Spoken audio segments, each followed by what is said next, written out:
ocasión vamos a dar inicio con la introducción al tema denominado sólidos de revolución.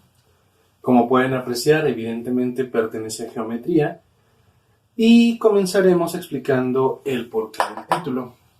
En principio, la palabra sólidos dentro de geometría nos debe de hacer pensar en cuerpos tridimensionales.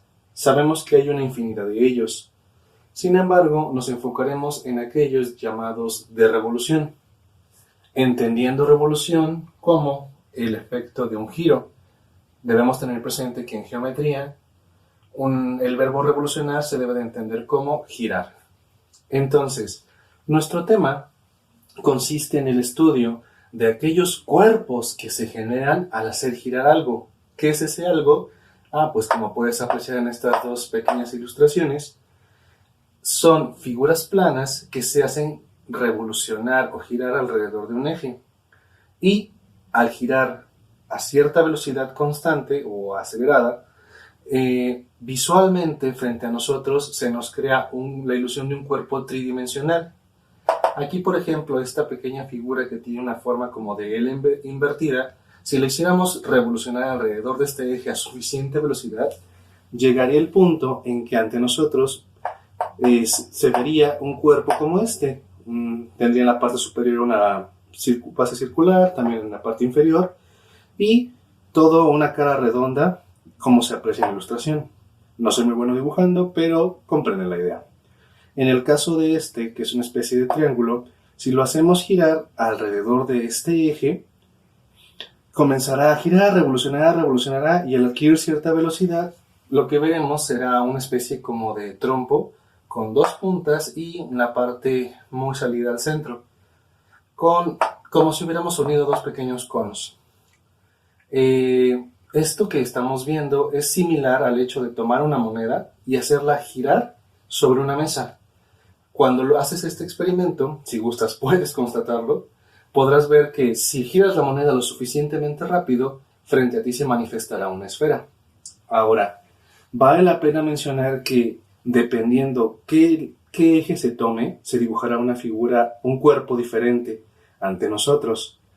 Por ejemplo, si hiciéramos revolucionar esta figura alrededor de esta línea horizontal, pues veríamos un cuerpo ligeramente distinto a este.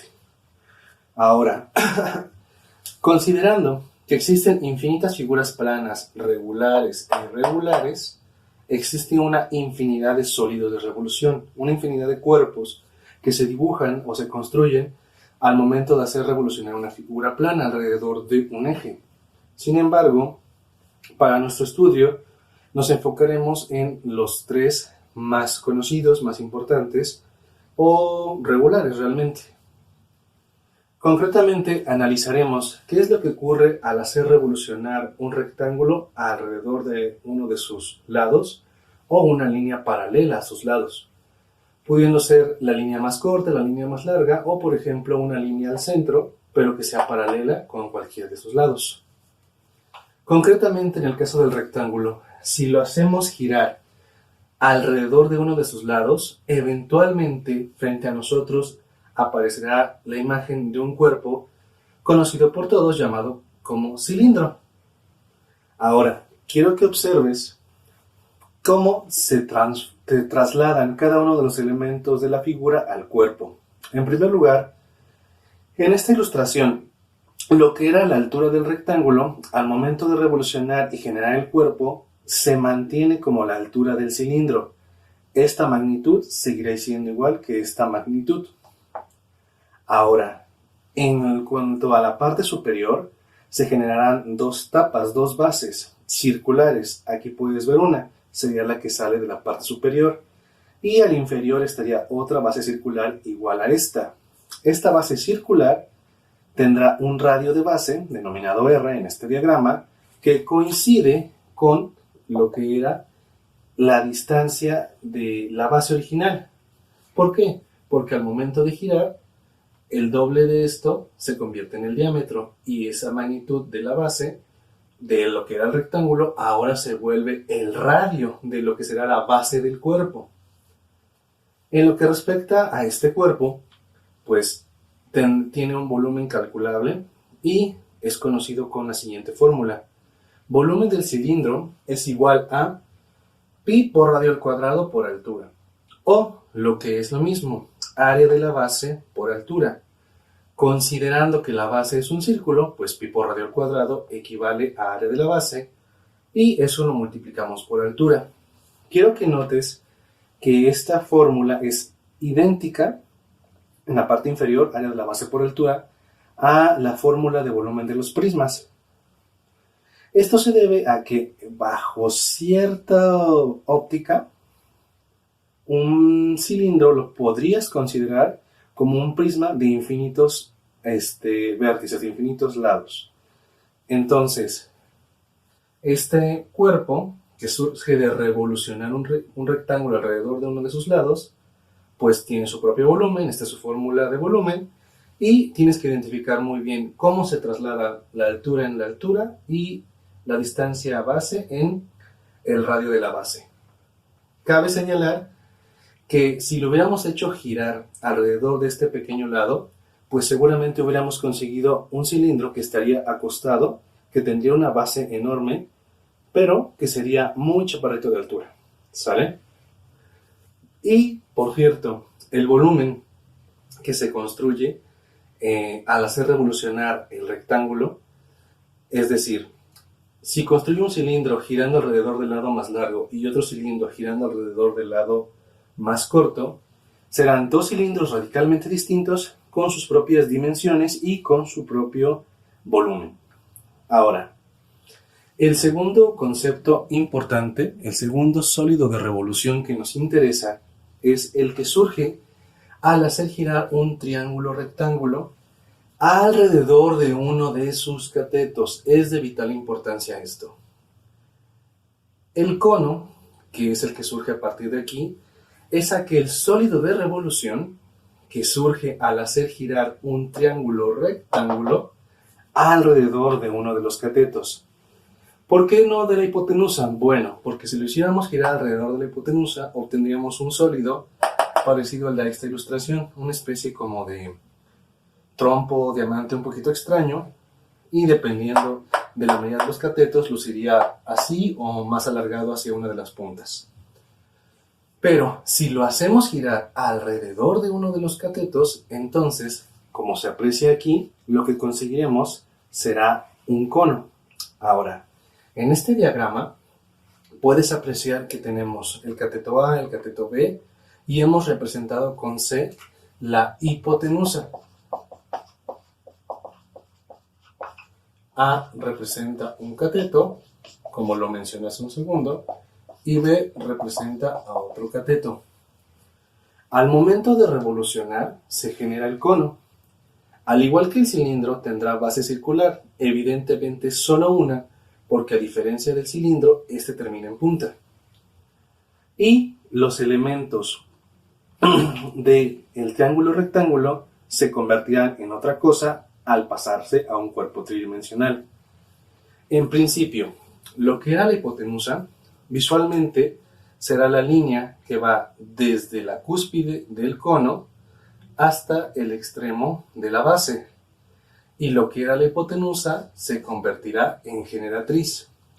Es decir, que la hipotenusa, voy a representarla con C, mide lo mismo que la generatriz. Son idénticas en dimensiones, ambas son líneas con la misma medida. Lo que era el cateto alrededor del cual se hizo girar el cono será lo mismo que la altura. En este caso, H será igual a B. Y lo que era el otro cateto sobre el que no se hizo revolucionar se convertirá en el radio de la base. Entonces, en mi diagrama, el cateto A será igual o medirá lo mismo que el radio R de la base. Por lo tanto, aquí va a estar presente el teorema de Pitágoras. ¿Por qué? Porque la altura, el radio de la base y la generatriz forman visualmente un triángulo rectángulo. Por lo tanto, altura más radio de la base al cuadrado, ambos, será igual a la generatriz al cuadrado. Esta fórmula será de particular importancia para nosotros porque en problemas futuros la vamos a utilizar para encontrar un valor faltante. Te sugiero ponerle mucha atención. Básicamente es recordar que como el sólido de revolución denominado cono surgió de revolucionar un triángulo rectángulo alrededor de cualquiera de sus catetos, entonces los elementos del cono respetan el teorema de Pitágoras. La altura al cuadrado del cono más el radio de la base al cuadrado, altura al cuadrado más radio al cuadrado, será igual a la generatriz al cuadrado. ¿Por qué? Porque un cateto al cuadrado más el otro cateto al cuadrado era igual a la hipotenusa al cuadrado. Y lo que ocurrió fue que el cateto sobre el que giramos se volvió la altura, el cateto que fue de parte de la base se volvió en el radio de la base y la hipotenusa se volvió la generatriz. Es decir, la línea que va desde la cúspide hasta una orilla de la base en línea recta. Ahora, también será de particular importancia conocer cómo calcular el volumen del cono. Minutos atrás mencioné que algunos teóricos consideran al cilindro como un prisma cuya base tiene infinitos lados.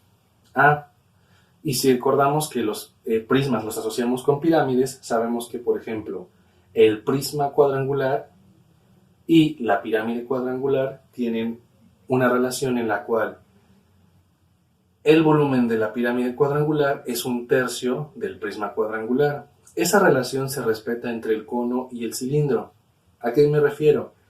Pues que la fórmula de volumen del cono se parece muchísimo a la fórmula de volumen de las pirámides. De hecho, es idéntica. Si lo analizamos en la parte inferior, volumen del cono es igual a área de la base por altura, hago la corrección, área de la base por altura, entre 3.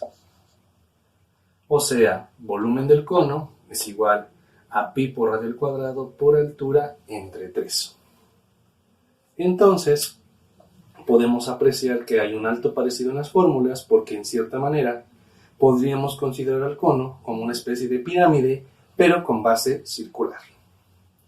De aquí llevamos elementos muy importantes como son el volumen del cono, su relación con el volumen del cilindro, o sea, volumen del cilindro igual a pi por radio al cuadrado por altura, o área de la base por altura, y que el volumen del cono es área de la base por altura entre 3.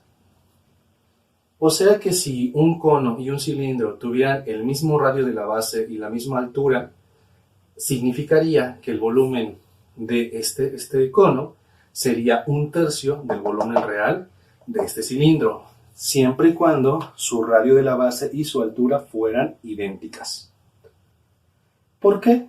Bueno, porque como expliqué minutos atrás, están asociados como si uno fuera un prisma de base circular y otro fuera una pirámide de base circular.